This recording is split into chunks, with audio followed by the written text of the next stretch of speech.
Hello and welcome back to Crew 42's coverage of the 2024 Michigan Professional State Championships. We're at Brewer for round 2, back 9 lead card coverage. We've had lots of action going on, scores changing, leads being diminished, and I have Sam joining me to take a look at what we have going on here. How you doing, Sam? Oh, I'm doing good. We are halfway through. That's right. We made it halfway through the event. Taking a look at the scores, you and Marwede are now tied at 15. Luke has taken the solo lead with 3 strokes right now. Ben with a couple hiccups trying to right the ship and get back on track, starting with hole 10. A tight shot off the fairway, or initially off the tee at least. And then it opens up to the left side. No OB to speak of on the left side like in other tournaments, and then from there you just have to kind of pick your gap. The drone is taking, I think that's the most open gap left of those two splitting trees if you can get that gap available to you.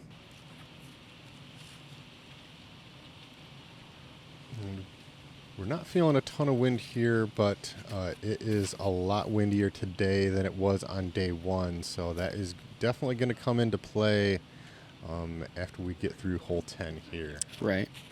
We're going to hit all the holes that you want to birdie. Marwede was showing that in round 1. You had a great stretch of birdies on the back 9, but with the wind, anything can happen. You might lose a little accuracy.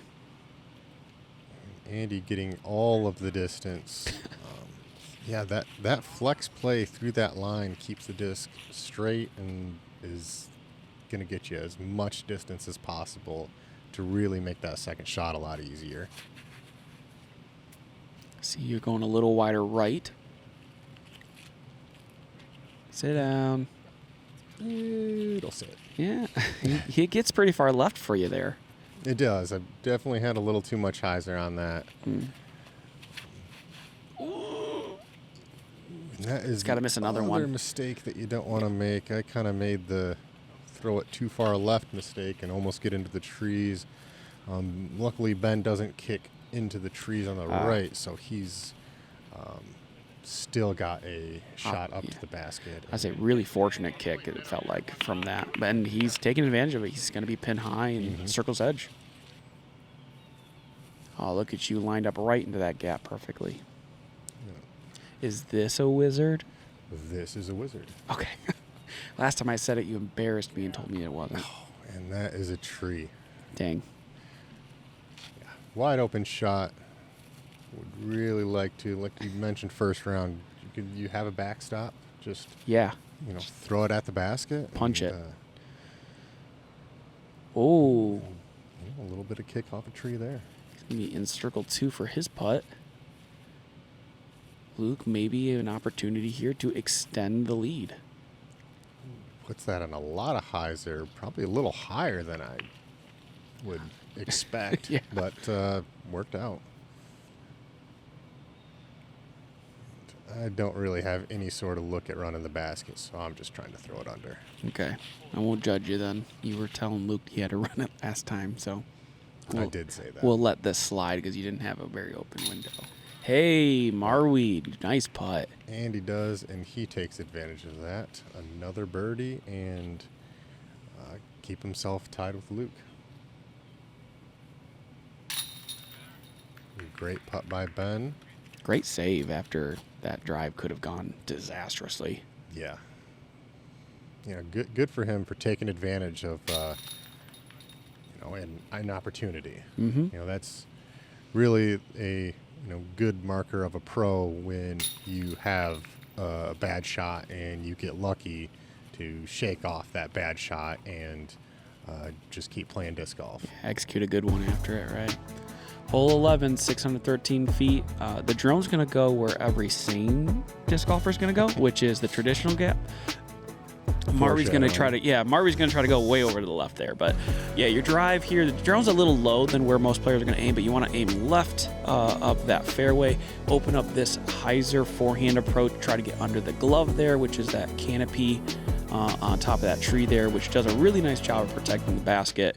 We've seen, again, players develop their game around this hole. It feels like, 2 years ago, they were smacking that glove a lot, and now you see people throwing low forehands trying to get under it, or going like you did last round, go up and over and try to spike in front of it. And so, and Luke doing what I would think that most players would prefer to do, and go further left and sacrifice a little bit of a distance where he can get to those second bushes.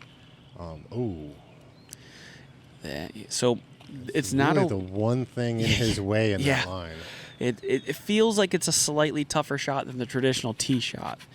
But Marwede made it work and look very easy in round one. Unfortunately, too high off that one. And Ben on the edge of that. Maybe a little bit compromised backswing, but happy to be out of the rough there. Not in it. Oh, this looks nice. Hyzer, nice. Past the trees. Very nice. You probably wish you were a little farther left. Yeah, I want to be as far left as possible. Yeah. And it really makes the second shot a lot easier, where you have a low ceiling coming into the green, so you'd really like to keep the disc lower if possible. Marwede just picking a gap. It's a pretty flippy disc. I think he's going for the green there. I think he is too. I think he was, when you do those putts where it's like giving a half bid, I think he's kind of hoping he hits the right angle, because I'm positive he can't get a good wind read of what it's going to do once it gets out that gap. So he's picking something that, if the wind is favorable for him, will come back and give enough distance, but it's going to leak too far left. At least it'll be an open approach for there. Yeah, it was a surprise to me on the card here, where I was expecting him to pitch a forehand around the outside, maybe get himself to 120, and he blasted up the middle.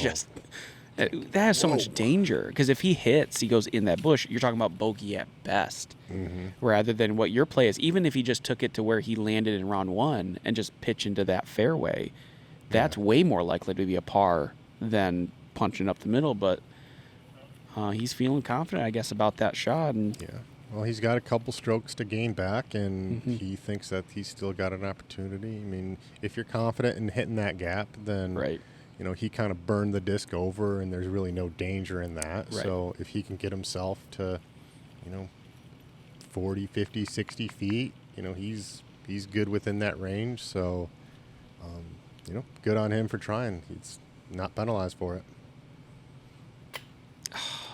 Ben again, just off that basket. He's had a couple really good deep runs from at the basket there, and both of them off the top of the band. Yeah, that was online, really well executed putt, and just not dropping for him. Yeah, and putting in a lot of wind, it's so difficult to keep your disc on that line, because he's not really hyzering either. It's kind of at the basket to keep it that line that long. Shame to see him not get rewarded for throwing such a good putt at it, honestly. Right. Couple tap-ins here. You get a par. Marwede with a par. Luke extending his lead here. He's got 4 strokes on the card as of right now. I mean, if you're Luke right now, feeling like you're in the driver's seat. Absolutely. And really, for the rest of this this course, excluding our double Mando hole coming up in a couple of shots here, not a lot of danger. Right. So there's not a lot of risk of him taking a bogey. So if he can get a couple more birdies, he's feeling really good. Oh, for sure. I mean, at what point do you think, I'm going to say Marwede specifically, and then I'll ask for you afterwards. Where do you think Marwede's number is for Luke to say, hey, he has X strokes on me going into round 3? It's just not possible. Like, how many strokes do you think Luke needs to be like, this is done? 7. Okay. That's actually a really good number. My number was 6. Yeah, it's because a lot can happen. Sure, absolutely. And you can't think that, with, let's say, even 4 strokes. Like 4 strokes is a lot to gain back at a course like this, where there's really not a ton of danger. But as we've seen today, there's a lot of wind. So you can have a couple bad holes in a row. Andy's obviously proved that he can birdie a ton of holes out here. Anything out here, right? So, if you have a great round, where is this going? then, I mean, it's a lot of players have shot a 15 under par here, which nobody did round one. And so, you have to always, think that there's an outside chance. Yeah, there's always that shooter's chance, right? Because Marwede wouldn't. If Marwede was down 7, he wouldn't be like, "Well, I'm taking second. I'm giving up." He'd be like, "Let's see if I can shoot 8. I'm going to see if I can shoot 18 and spook him." Right? That's kind of how we approach that. He'd be super aggressive, and you never know what might happen. But just it feels like. And it matters too how many people are between you and the leader. Correct. Yes. If it's, there's 7 strokes between you and the leader, and there's 1 or nobody, then you don't feel great about it, but that's a lot better position than having 6 people. Yeah.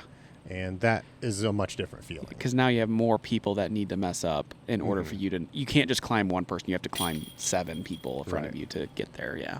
But at the end of the day, you just have to play your own game and know that you've got to birdie so many holes and just do everything that you can. Yeah. And just be willing to take more risks and, take a couple stabs at some putts that maybe you wouldn't normally take, or take a little aggressive upshot, and, do everything you can to get those birdies. I would say historically, thinking of River City and this event, the player that gets to 30 down first tends to be the person who is the favorite to finish. Sure. And so, like, looking at Luke's scorecard right now as we move on to hole 13, it's the 4-stroke gap as he gets closer and closer to 30 becomes bigger, right? Because that becomes harder and harder to surmount because you're losing holes pretty rapidly. And as we approach these last 6 holes here in the course, all of these are birdieable. And so he could really put some pressure on this card and on the field, really, just to be like, I'm going to be in the driver's seat. You have to come get me, and I'm in cruise control. I would say that Luke feels better than Marwede and myself feel bad.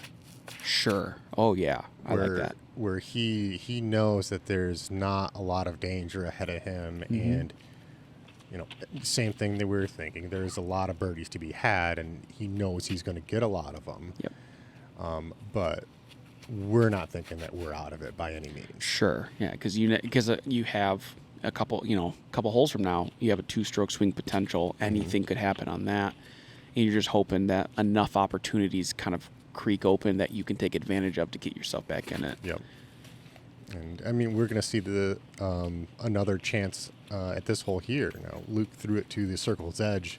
Definitely a putt that he should make, but very sloped green, and missing that putt, whether he hits the cage and rolls or if he barely tickles chains and runs past, then that could be a 2-stroke swing. Right. And a 2-stroke swing at this course, you feel that. Yeah, that it hurts. So let's see what Luke can do here. Ben was just a touch short, didn't get the roll away. Finished with par. Oh, man. And looks another good. one. Looks good.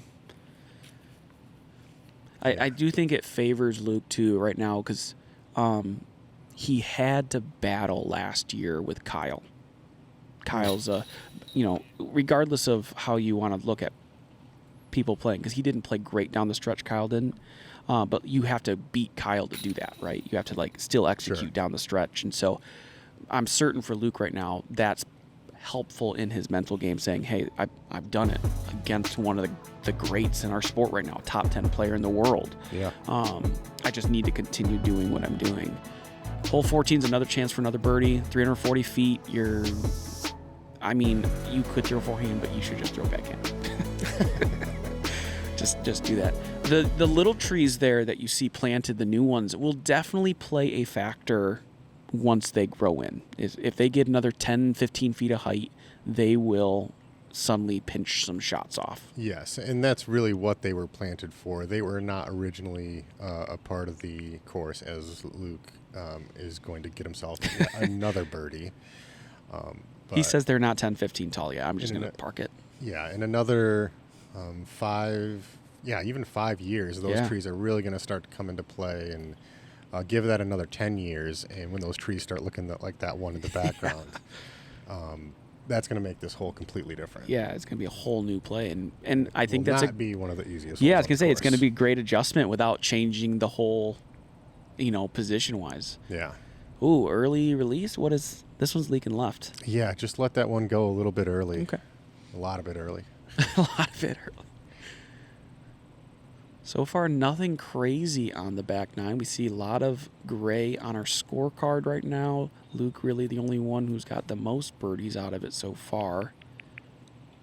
Ben does a nice job getting circle there. Yeah, he gets in circle. He's going to give himself another shot at birdie and, starting to clean up some of the mistakes he made earlier in the round. See if you can get this one from long range.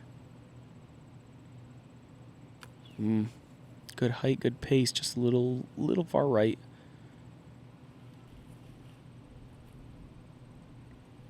Ben's at probably about 20 feet. Yep, gets left that side one. chains. I'll drop in for a birdie.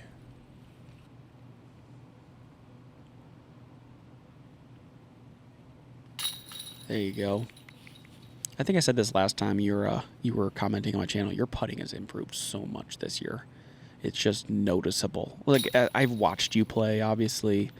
Donut's watched you play a lot. You used to be the chase card guy. Yeah, chase card champion. You're officially lead card guy. I love it. But yeah, I mean, we've talked about that. Donut and I have, and just your putting looks so much better, much more consistent. It's clearly taken you to a whole new level. Yeah, I think I'm putting a better pace on it. Disc is coming out a little bit cleaner, and put a lot of time into it. Hole 15, this is the one that if you're looking to get a couple strokes on Luke fast, this is the one you're going to need to do it on. You hope he misses the Mando, and then you're going to need to make the Mando and hopefully stay close enough to birdie. Yeah, and there is a lot of wind, so anything can happen on this hole. Luke, very smart by keeping the disc low and kind of, one, parking it, but two, not letting the wind do as much as it could. You can see Andy's shirt blowing there. I'm a little surprised Marwede goes with this forehand. The trees don't line up for it because the left tree is closer than the right. Yeah, but I mean, once it gets through the gap and it's on hyzer, then it's skipping towards so he can't park it. He's playing to 10 feet. Really interesting. I don't see it that way, but I trust your professional eye. He's I don't see that because of the front, so you can see it from here, right? Where I think you're thinking that, like, throwing a forehand, you're playing it wider, and so it's going to swing more. Where Andy has a ton of power, so even when he's throwing it on power with a lot of power, it's going to go straight. Like, he's throwing it with a lot of power on hyzer, but it's going straight. Okay. So when it finishes, it's not flaring, dumping. Yeah. It's kind of barely hyzering. Gotcha. So he's still playing to get himself pretty close to the basket. Sure. Just off the basket for you. Ben also hyzering a little in front of that basket. And there he is right there. It's pretty good. You're right. You win. He'd take that 10 times out of 10. 100%. I mean, he'd take anything that gets him. Marwede getting to within 25 feet of every tee that he, for a birdie putt, he would take that. He would win every tournament. Hoping you'd say that. Luke is looking in control. Another birdie. How many in a row? Oh, he had one miss there, but still a great stretch of holes. And now still a 4-stroke lead. Yeah. Him and Andy matching with 3 in a row. Yep. And Marwede needs every bit of it as we head over to hole 16. This is a hyzer hole. You just want to, as you pointed out, you got to throw it up, but really not high. And then try to get it to hyzer back towards the basket here. See if the wind impacts this. Definitely a hole where wind is an influence. Yeah, where you're having to throw it on a little bit of a higher line because of the hill, where you can't just throw it flat because that would just hit the top of the hill. Right. You're going to expose the bottom of the disc, and it's going to move more. So Luke doesn't get quite the swing I think he thought he was going to get. Just outside circle. So that, I mean, it's not necessarily guaranteed not a birdie, but the door definitely has been creaked open there. Yeah, and with the wind right now, that is by no means an easy putt. Right. I mean, right now, no one knows that. Like, no one can see Luke's disc, and I'm not sitting here going, hey, it landed 38 feet, you know? So, I mean, Marwede doesn't know that. He thinks he could have gotten a skip and been parked, so he's going for it, and he, unfortunately, gets a roll outside of circle as well. Yeah, and it's a funny thing about this hole because you never really know how the disc gets to where it's at. And when it ends up where you think it should, then it makes sense. But then sometimes it's, 30 feet past. Where'd it go? It doesn't skip, and it's way right. Yeah. And you just kind of wonder how that happened.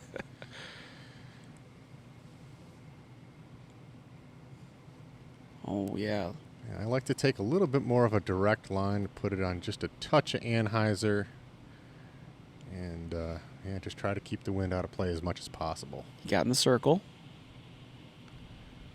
Here's Ben just outside circle. Oh, wow. You can see. I mean, it was a soft putt, but that still looked like it got knocked down pretty fast. Yeah.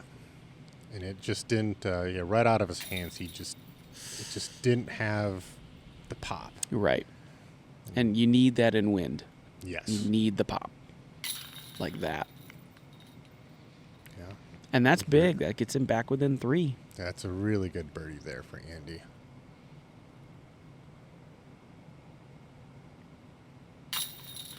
Oh, that danced a little bit, didn't it? Yeah, nah, she's home.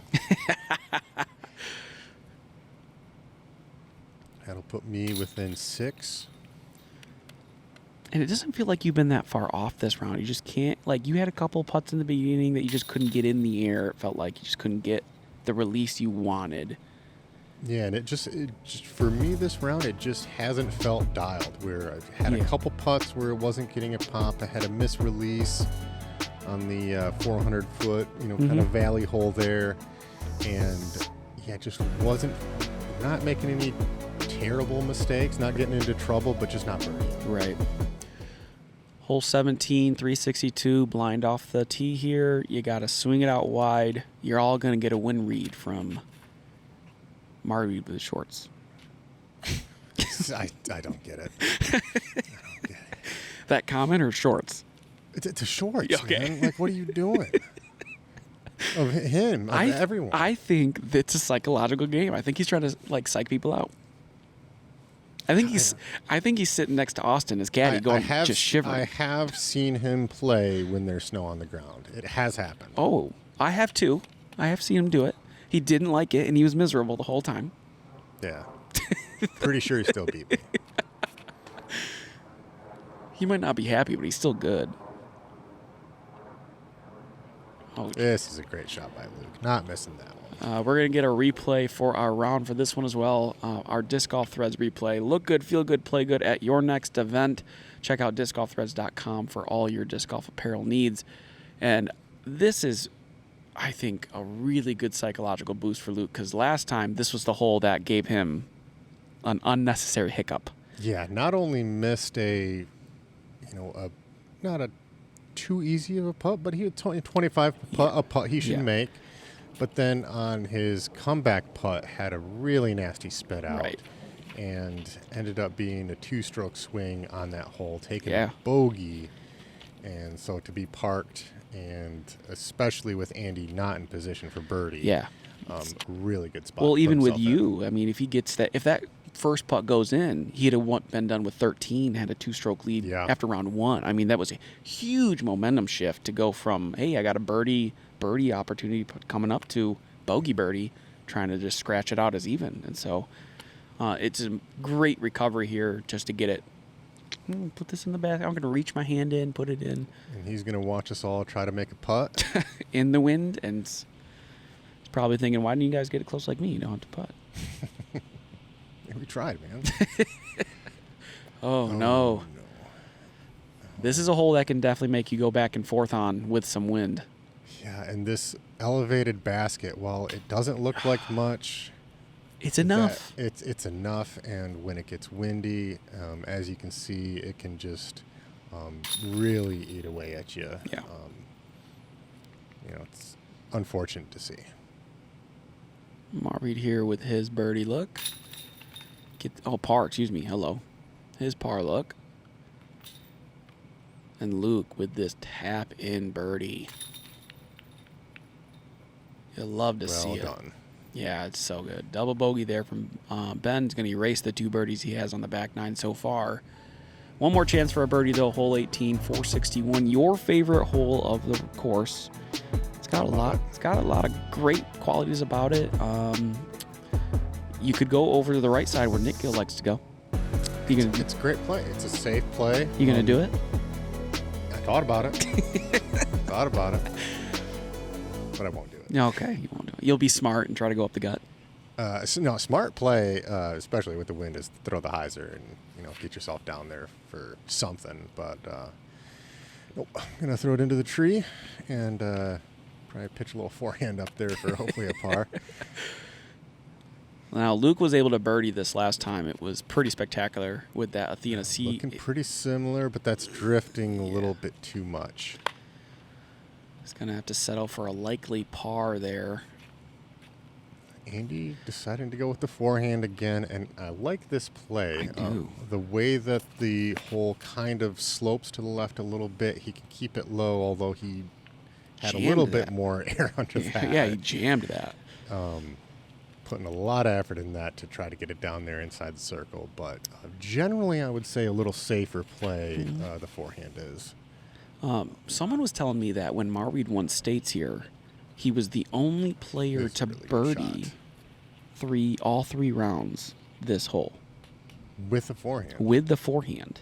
And he bogeyed it in round 1, which is not a great sign, but definitely a hole I've seen him really shape well. It doesn't feel like it does, but he's figured it out in years past. He can't quite get it yet here. I think the win today was a little too disruptive for his play. Yeah, I don't hate the forehand, and you're right. Today it's a very, very tough shot. I think our closest is Ben at probably 45 feet, but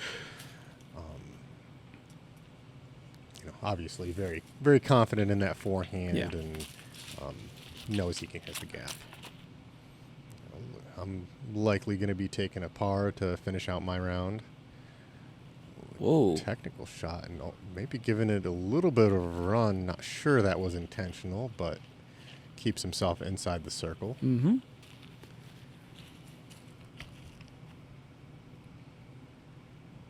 Ben's ready to go. He's just going to pitch that one up. Oh. A little extra roll on that. You'll have about a 25-footer for par.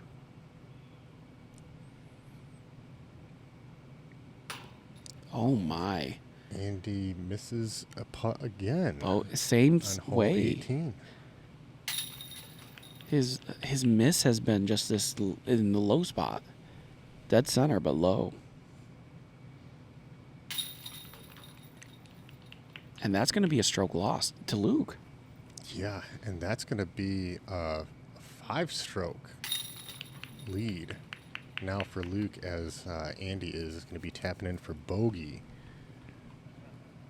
Jeez, oh Pete, and 5-stroke lead is big on this course. Not guaranteed, obviously, but it is. And that is looking pretty high to comfortable. surmount. Yeah, for sure. You're within 1 stroke of Marwede. Ben didn't quite get the back 9 he was looking for. Is currently at neg 10. Taking a look at our leaderboard right now, Luke in a comfortable lead at neg 5. Marwede at neg 19. So at this point, the round is over. You kind of know where people are standing. Brian, the TD, is walking up to you guys on the tee of 8, or on the green of 18, and he is informing you guys that hole 18 is going to be removed from rounds 1 and 2 as scores. They're going to be pars for everyone, as per the recommendation of the PDGA, because, correct me if I'm wrong on this, the caddy book or the online notes said that on 18, the sidewalk of on hole 4 of our coverage, but hole 18 of the course is, I knew I'd do it again, is not OB, but on the PDGA live scoring app, it said it was OB. It was, there's multiple plays. Yeah, there's discrepancy between Correct. the two and so, two rules. As per the PDGA and the recommendation, he is informing you guys now that those holes have been removed. What's going through in your head when you hear that in terms of what's going on in the field right now? Anytime something like that happens, it's frustrating because you played the course, you played what you thought was the intended way of it being played, and especially after 2 rounds, it definitely comes as a pretty big surprise. Unfortunately, things like this can happen. It doesn't happen often, but when it does happen, the tournament director and the PDGA have to make a decision that they feel is most fair for the field. Sure. And in this case, there was no clear way that it was supposed to be played, because in one place that you looked, it was not OB. Right. And then another place that you looked, it was OB. So it makes sense why someone would have played it incorrectly. Right. Differently. Different, yes. Yeah. And so, it's frustrating that part of the tournament is now gone, and you can't get that back.